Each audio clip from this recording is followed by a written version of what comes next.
Honorable Speaker, that this county is, Honorable Speaker, the evidence is glaring that the human resource aspect in this county is, Honorable Speaker, is a big problem. Honorable Speaker, why these counties are not recruiting many health workers, Honorable Speaker, as you understand, is the ceilings that are pegged on the employment of these people, the enumeration of the healthcare workers, and the attrition, retirement, death, and resignation, Honorable Speaker. But that be it, Honorable Speaker, it is really disturbing to realize that many people retire for a long time in these counties. People resign, Honorable Speaker, but it takes a long time for the public service boards of counties, Honorable Speaker, to declare these seats vacant and to start a recruitment process, Honorable Speaker.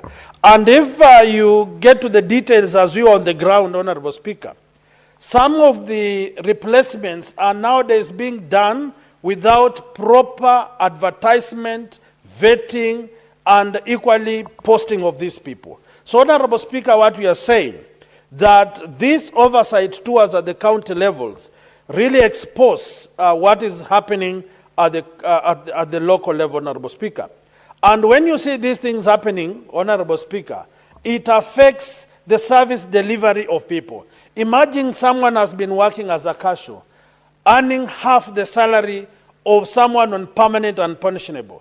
And as they do that, in one morning, they get a colleague who is already employed permanent and pensionable without going through the due process, and expect these people to be loyal and patriotic to this country. So we are saying, Honorable Speaker, that the Ministry of Health or the Department of Health in counties, they should rise to the occasion and ensure that when they recruit, it is fair. When they pay, it is fair work for fair pay. And equally the working environment. Allowances, Honorable Speaker. Allowances are being given discriminatively, and therefore it affects the working output of these people. Honorable Speaker, you look at the essential tools, equipment, and conducive working environment. We were in some facilities, Honorable Speaker, these are level 4. They don't have a CT scan, they don't have an X-ray. Honorable Speaker, the microscopes they are using are those which we are using during the Nyayo era, Honorable Speaker.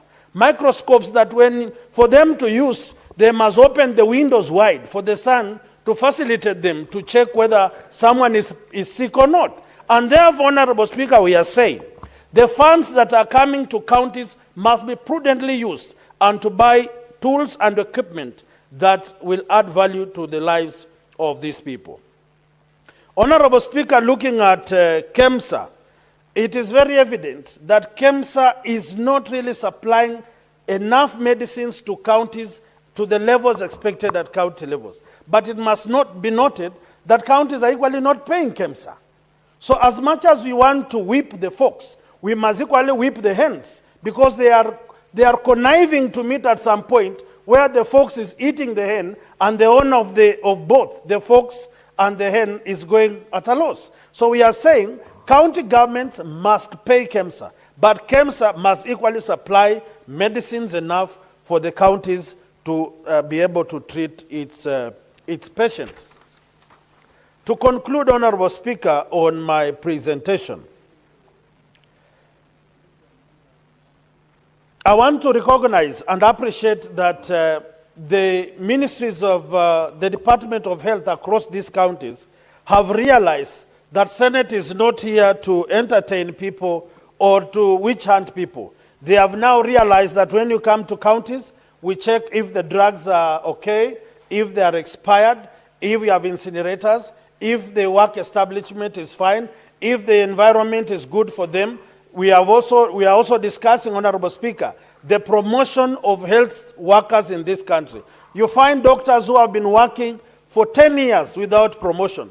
And no sooner have they recruited a few young people in the system for 2-3 years, they are promoted, and those who have worked for more than 5 years are not promoted. What we are saying, Honorable Speaker, that promotions of health workers must be done based on experience and the amount of time they have worked in those facilities, and not based on who you know, how you know them, and how you expect to know them thereafter. with those few remarks, Honorable Speaker, I beg to